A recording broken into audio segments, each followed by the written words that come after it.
to Black to Africa. I'm Tadre Delora Monye, a California native living my best life in Nairobi, Kenya. Thank you for coming along for the ride. I hope that you are informed, entertained, and inspired to Black to Africa. Ooh. Y'all, today's going to be a little bit different. Instead of tea, I've got a smoothie here, you know, a little almond milk, a little beetroot powder, baobab, moringa powder with some nutmeg and ginger and honey. That's what we're rolling with today. And I am going to give you guys an apartment tour for Nairobi. And it's going to be different from what you've seen before because I'm also going to give you sourcing where I got everything. And before I get into that, I just want to give you a little update. In a previous episode, I think I talked about multi-generational housing and caring for aging parents in Africa. My dad and his partner were just here, and I pretty much pitched the idea of purchasing multi-generational property that would allow my dad and his partner, myself, my mom, as well as have 2 Airbnb properties, an art gallery and studio, and a gym. Pitched that to them. They were curious about it, but at the same time hesitant because I was like, well, you know, should the day come where you can no longer live on your own, this will be a space that you can be comfortable, and I can supervise the people that are nursing you, aiding you, etc. So we went to the coast. The idea was to have a coastal property. My dad spent most of his adult life by the Pacific coast in Southern California, and imagine that he would retire in Hawaii. That did not happen. And I'm from LA, so I thought that a coastal property would be what's up. We looked at properties in Kilifi, and they weren't really feeling it. I tried to look at some properties in Watamu, but at the end of the day, I think I prefer Kilifi because I have a community in Kilifi. Watamu seems like a really great place to vacation. It's actually probably my favorite place to vacation along the Kenyan coast. But to live, I don't know about that. My concern with Watamu is the Black middle class. Where is it? So we looked at properties in Kilifi, and ultimately they were like, it's not for us. One place just had a lot of stairs, and they're at the point in their lives in their early 70s where stairs is like, you know, undesirable.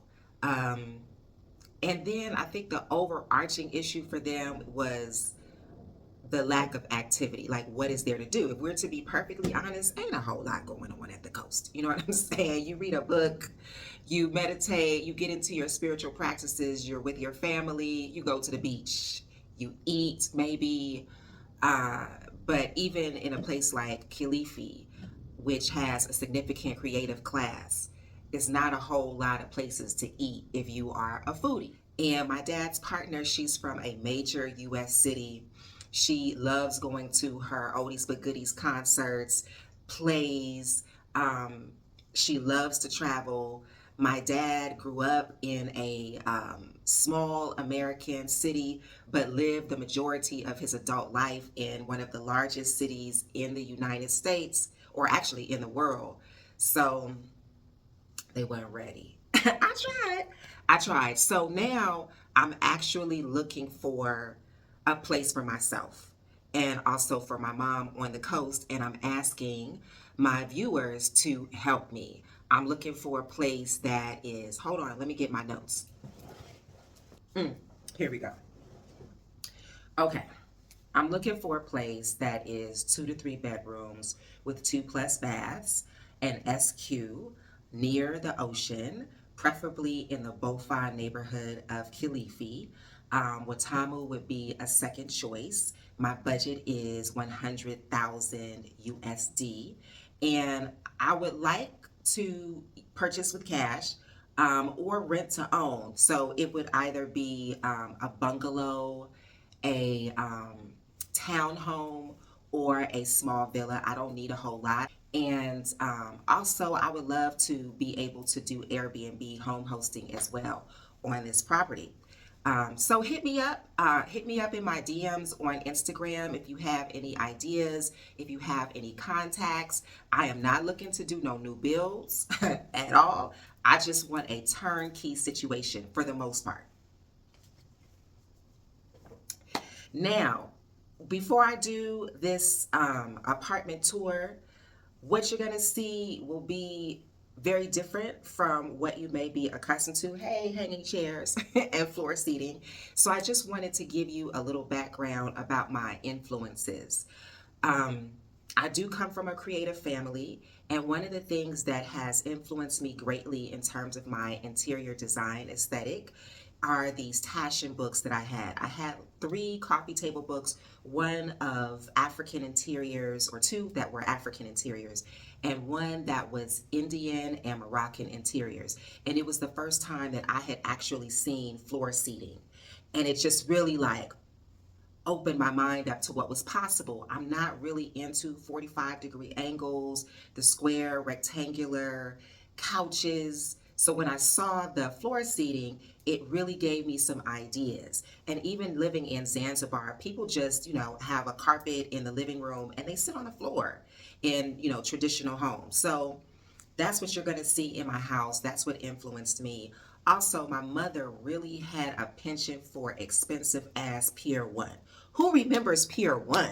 I don't know if it's just a West Coast chain, but it's basically like an overpriced import store that has hard and soft goods from throughout the world. And it was just full of like wicker and woven and baskets and just all of this it looked like hand produced items, which was so contrary to what you would find in the average American furniture store. And so that really influenced me. And then lastly, I will say Yinka Shonibari, who's a Niger Brit. He's an artist, and he had an exhibit at the African Museum Smithsonian that really just blew my mind. And he took what we call African Dutch wax fabric, or Ankara, or Kitenge in East Africa, and he molded them around European mannequins to basically have this discussion about culture and history and politics. And most people don't realize that this Kitenge or Ankara that you see here on these poofs, most of it doesn't come from Africa. It actually comes from Europe and increasingly China. So the whole exhibit was just full of all these different prints and colors of these African Dutch wax fabrics, and it influenced me, and you shall see.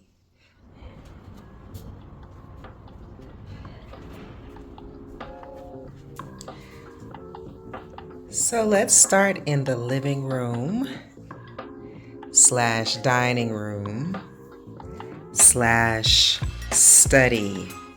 This is the view that you normally have, but let's give you a full 360.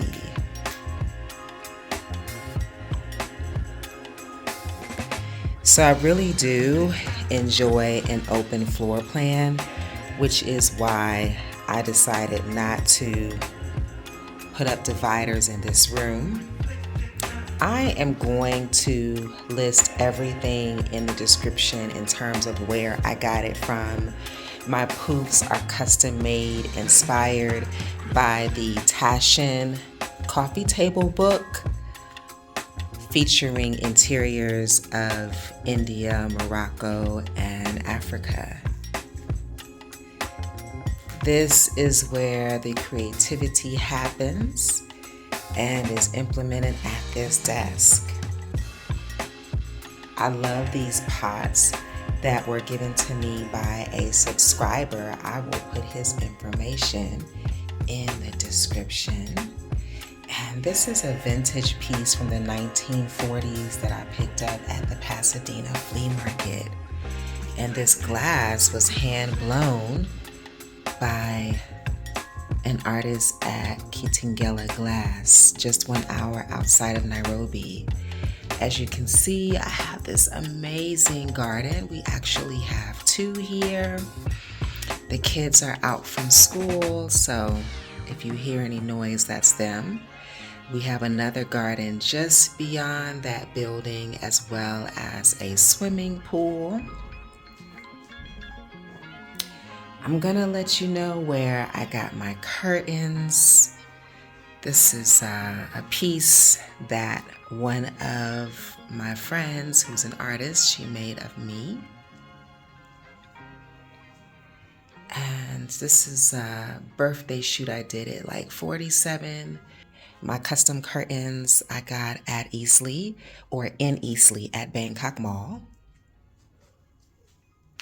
And I do have a service that maintains my plants for me when I'm out of town, when they need more fertilizer to replace the soil, etc. She even helped me choose the right species for this room, given that it doesn't get a ton of light. And these windows really sold me on this place. My apartment was completed in 1976, hence the parquet floors. But I love my parquet floors. I bought these swings on Facebook Marketplace. This is a piece by Michael Soy, who you can find him at Kuona Arts in Kilimani, neighborhood of Nairobi. And these are my Juju Hats from Cameroon. They look black usually on camera, but you can see they're deep blue purple, almost like a midnight blue. And this rug I got from the Egyptian Middle Eastern market. This is another custom piece that I had made off of an account on Instagram.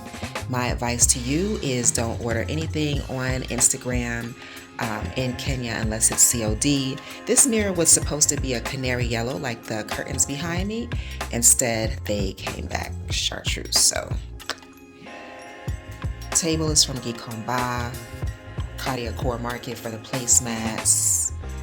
And this piece I actually got in Mozambique. The light fixture is from one of the vendors on Ngong Road. Again, I'll put all this information in the description. And I just love this wall hanging that I picked up in Uganda at Bold. However, they are available in Nairobi now at Mwawiro Market. And you can see here with all of the different patterns and colors that I was greatly influenced by Yinka Shonibare. I also just want to show you these baskets. You can either get them at Kariakor or Mwawiro markets. They're located right down the street from each other, but I use them for everything. Storage, waste paper basket, to hide cords. Okay, here is my kitchen. Yes, you can see 1976 all up and through here. I would definitely like to change these cabinets, maybe strip the paint and have a natural wood finish, and then change out these knobs. Maybe like a Spanish tile or Moroccan style print on the knobs. But I got all of my appliances from Micah. I would recommend Hot Point, or you can go on some expat groups and you'll find expats who are moving and they can sell you basically everything they want to get rid of. Usually it's a lot of appliances and furniture. They'll be used, but they will also be discounted. So I just wanted to show you this. This is something that you may not be accustomed to seeing in the global north unless you grew up in a rural area. This goes to my stove and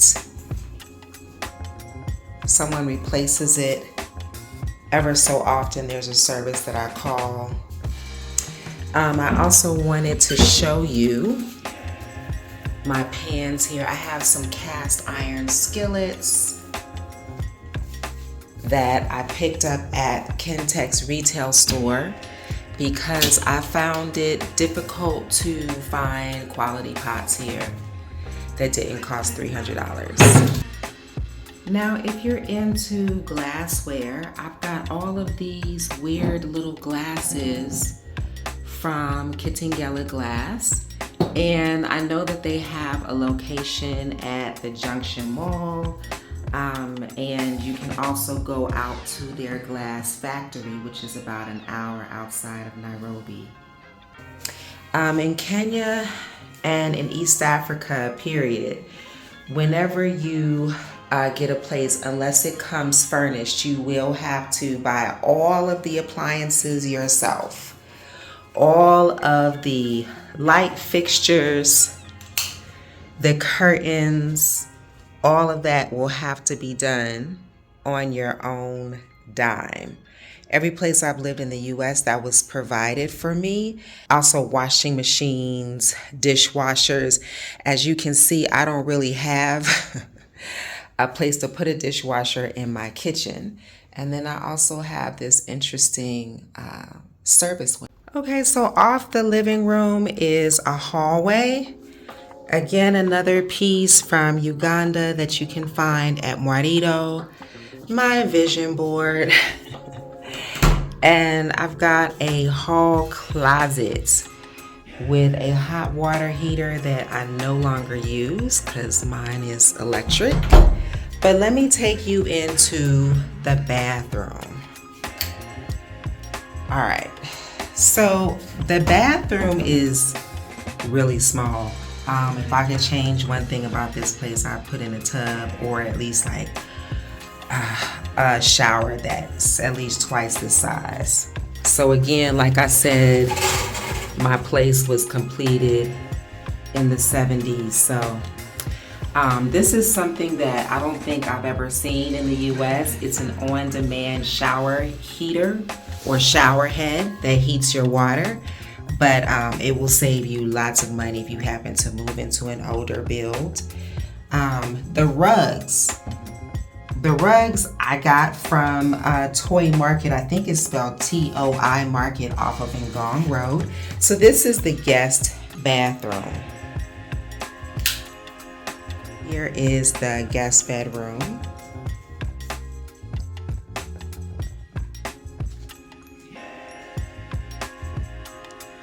We got this TV for my mom. One of my college classmates, Cracker Radford, he did these pieces.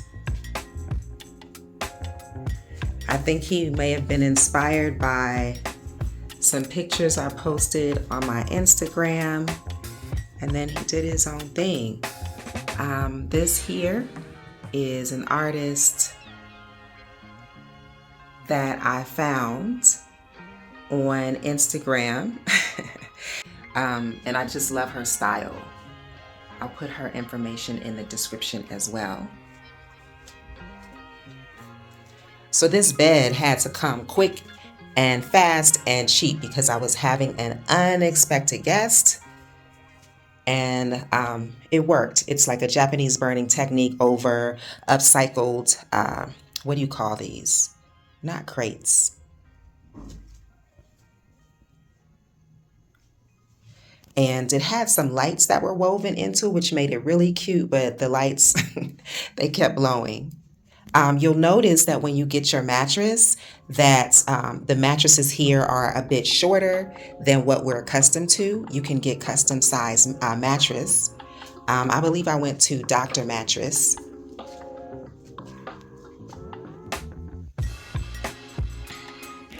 Another thing that I love about these apartments in East Africa are the built-in wardrobes.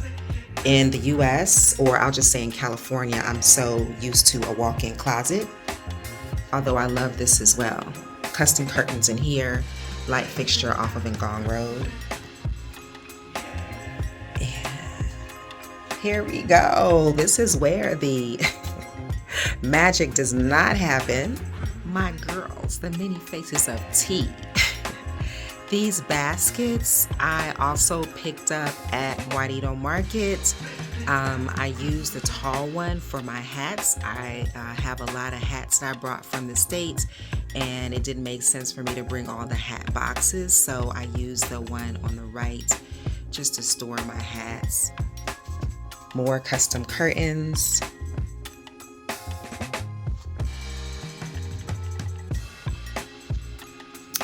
This piece here on the wall is from Mozambique, and I actually got it framed at Kuona Arts. Kuona Arts is a great place to go to discover young artists and also to get your pieces framed. This is part of that birthday body painted photo shoot that I did here. And the bed frame is from Red Hill Road. It gets cold in Nairobi, colder than you would imagine, so I would invest in an under blanket. We don't have these, or at least I haven't seen them in the US. We usually have the top blanket, but these under blankets are magnificent. Each side has its own control. And you can see here, we've got the built-in wardrobes. The master has an extra closet at the top. And then the master also has an en-suite bath. Got my affirmations on the wall.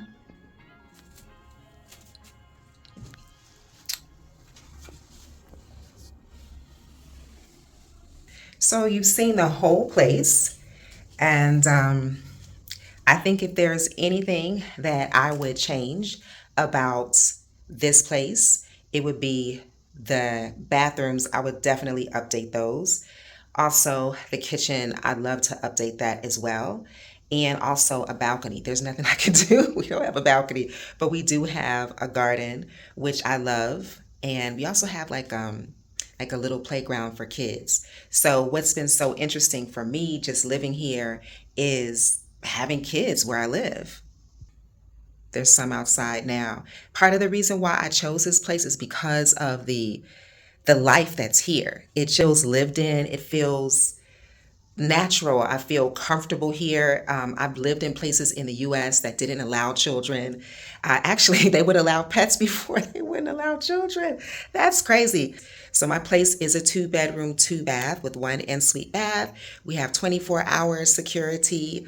And at night we have guard dogs, and I pay $72,000 per month, which depending on the market could be anywhere between 400 and 600 USD, and it does include a parking space, no gym, but we do have a swimming pool, an unheated swimming pool, 2 gardens, a barbecue area. What else do we have? I feel like that's a lot of value and a lot of space. And, you know, of course, you can find very, very modern places in Nairobi. Don't look at my place and think that this is the standard. This was actually created to be employee housing for civil servants. Oh, and I almost forgot, we do have an outdoor area as well that I'd like to show you. So most people assume that this is an extra apartment, but actually it's a wash and storage area. So I just store my trash out here. We have washing because I do not have a washing machine. So just more storage. And then we've got more storage here as well. So that's my place in a nutshell. I know that this design is like really old for a lot of people, but like I said, I'm from the 70s, so having a house that was completed in 76 is not a stretch for me. The first house that I actually ever purchased was completed in the late 1800s. So I'm drawn to, exposed natural wood and, older architecture. So it works for me. What else can I say about this place? I really feel at home here. Most of the residents that live here are Kenyan. We do have some African diplomats that live here as well. And, everybody pretty much just minds their own business. And it's pretty quiet here. Somebody asked me how I found this place. Actually, my girlfriend lived right upstairs on the top floor. I wish I had taken that unit, but I just did not want to move again. But she was living upstairs, and I stayed with her for like 2 months, fell in love with the neighborhood. And I knew that when I got my own place, I wanted to stay in this neighborhood. I am in Kilimani. Kilimani is a really big neighborhood in Nairobi. However, I am walking distance from the Arboretum. And as a nature girl, that just made sense for me. My street is very, very quiet. I'm actually on the president's grid for water and electricity, so we typically don't have issues there, while simultaneously I am walking distance from the CBD. So that actually works for me. You can find apartments in Nairobi that are furnished and unfurnished. Obviously, the unfurnished apartments are going to be less expensive.